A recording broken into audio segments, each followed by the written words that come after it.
mengeksplor Pulau Kangean, sekarang saya sudah berada di Pelabuhan Kayu Aro untuk menuju pulau lain.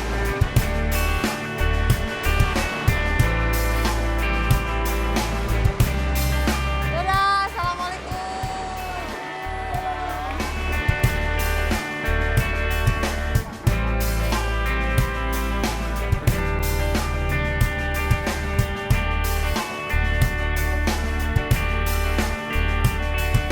Akhirnya sampai juga di Sapeken. Sekarang saya sudah janjian bertemu dengan teman-teman yang akan bareng-bareng ke Pagerungan. Hai! Ditunggu tuh. Di Sapeken, saya telah disambut oleh Pak Dani dan Pak Sandi dari Kangean Energi Indonesia. Oke. Terima kasih, Pak. Oke. Lewat sana. Oh, lewat depan. Apa kabar, Pak? Dani. Pak Dani. Safety first. Safety first dong.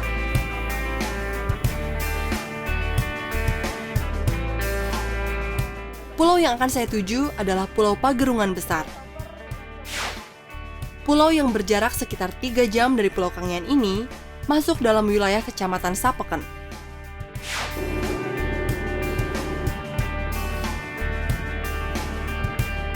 Wah, nggak kerasa 1 jam perjalanan udah lewat. Sekarang sudah sampai di Pagerungan. Siap langsung, Pak. Yuk.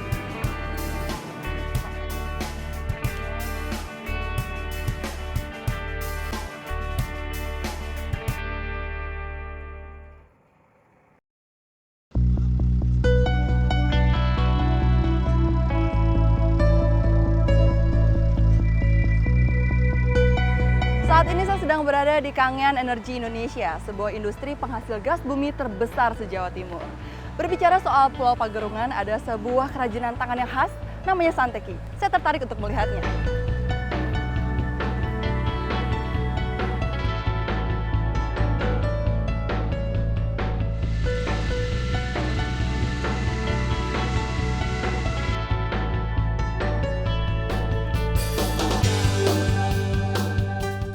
Saya menemui Pak Maswan yang telah menekuni kerajinan santeki sejak tahun 1989. Selamat pagi, Bapak. Selamat pagi, Mbak.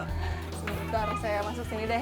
Awalnya waktu dulu kenapa kepikiran untuk membuat kerajinan dari bahan baku kayu santeki ini, Pak? Pada waktu itu kita mencoba bahwa kayu ini kualitasnya bagus. Kita mencoba pada waktu itu kita buat pipa rokok dulu. Awalnya ternyatanya hasilnya bagus. Di sini banyak pengrajin santekinya. Tidak begitu banyak. Tidak begitu banyak. Cuma ada beberapa kelompok, ada 5 kelompok.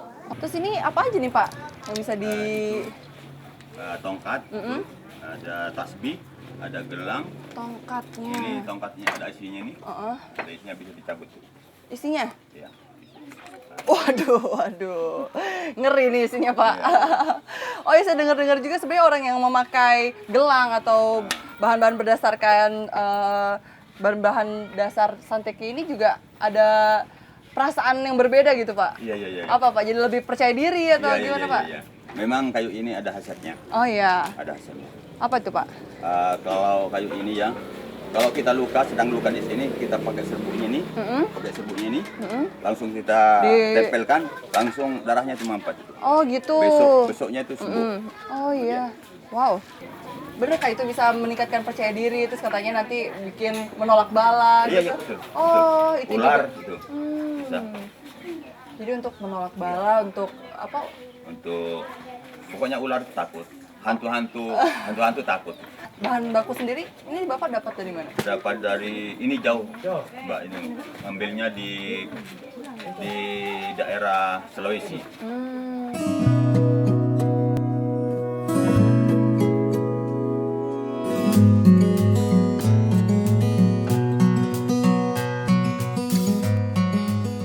Pagerungan yang banyak dihuni masyarakat dari Sulawesi tentu punya sejarah panjang bagaimana mereka membuka daerah ini. Salah satu tokohnya adalah Ali Mudin. Assalamualaikum. Waalaikumsalam. Pak Haji. Apa kabar nih, Pak Haji? Ya, biasa. Pak Haji, saya mau tanya-tanya sedikit tentang Pulau Pagerungan ini. Ya. Kabarnya Pak Haji ini ya, banyak tahu tentang pulau ini karena adalah orang-orang yang awal-awal datang ke sini gitu. Boleh ceritakan sejarahnya Pak Haji? Oh iya. Jadi pegunungan besar ini pertama-tama datang saya punya kakek karena kerja paksa di Sulawesi, terpaksa meninggalkan Sulawesi menuju pulau ini. Tahun 56 Pak Haji datang ke sini. Boleh cerita kondisi pulaunya seperti apa waktu itu? Pulau ini masih berpancar di mana mereka itu mempunyai tanah, di situ dia bermukim. Oh gitu. Jadi tidak seberapa, baru ratusan rumah, belum banyak. Penduduk sini sebagian besar orang mana? Yang paling banyak di sini penduduk ialah suku Mandar, 75% atau 80%. Iya. Bahasa yang digunakan apa tuh Pak Haji di sini? Ya, Bahasa yang digunakan. bahasa yang dengan sini bahasa Bajo dengan bahasa Mandar.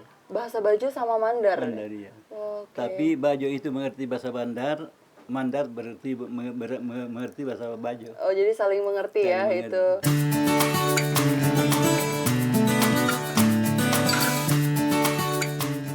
Pulau Pegunungan Besar sama seperti pulau-pulau yang dikelilingi pantai sebagai pilar dan batas pulau dan laut. Pantai sangat rentan penggerusan daratan atau abrasi bila tidak dibentengi.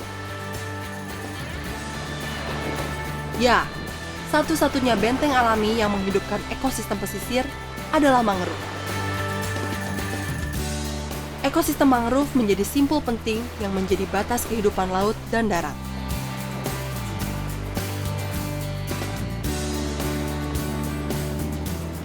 Pagi ini saya menemui Pak Hasan Basri dan Hasan Jamil yang tekun merawat mangrove di Pagerungan sejak 18 tahun yang lalu.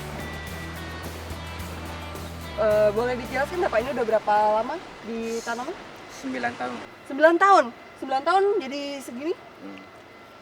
Itu yang tinggi itu 9 tahun. Oh. Ini baru 2 tahun ini. Oh, yang di belakang itu yang pendek, bisa tumbuh iya, besar sekali seperti terlihat rimbun ya, itu udah 9 tahun umurnya. 9 tahun. Nah, yang kecil-kecil ini baru sekitar 2 tahun 2 gitu tahun. ya. Wah, perawatannya seperti apa nih, Pak? Nah, gini Pak, kalau ada ombak ini yang dikasih batu ini, ada ombak kan gini goyang. Setelah kami rukam batu, enggak sehingga bertahan dia. Bertahan. Nah, semuanya ini tapi alami aja atau Iya. dikasih pupuk atau apa gitu? untuk Dikasih tumbuh? pupuk Mbak. Oh, dikasih tumbuh.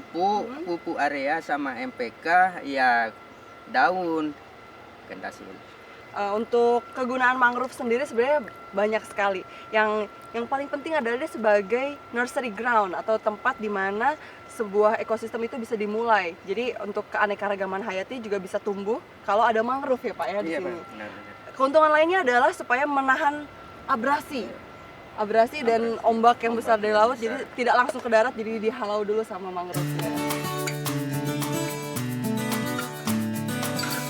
Menanam mangrove itu mudah, tapi merawatnya itu sangat susah.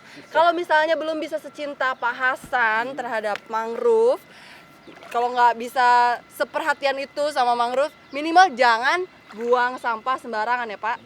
Karena lihat nih, ini dia contoh ya. Buktinya sudah. Tara, punya dede bayi siapa ini? Ini bisa mengganggu pertumbuhan mangrove, jadi menutup dia untuk mendapatkan nutrisi dan sinar matahari gitu ya Pak ya. Jadi dia nggak bisa tumbuh dengan sempurna.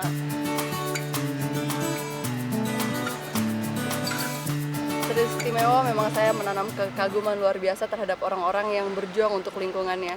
Tidak terlalu banyak keuntungan yang dia dapat untuk diri sendiri, tapi dia memikirkan kehidupan banyak orang dan juga bumi yang kita tinggali. Luar biasa, dan saya sangat terinspirasi. Saya ingin menjadi orang seperti Pak Hasan dan orang-orang di luar lainnya yang mencintai Indonesia, mencintai lingkungannya, dan terus ingin menjaganya.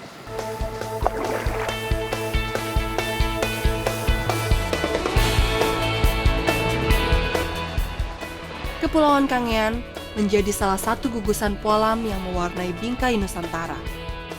Ini adalah salah satu perjalanan yang kembali mengingatkan saya pernik kehidupan di kepulauan. Warna-warni kehidupan di pesisir dengan segala celoteh warganya akan menjadi pengingat buat saya untuk kembali lagi, menyapa warga dan pesisir.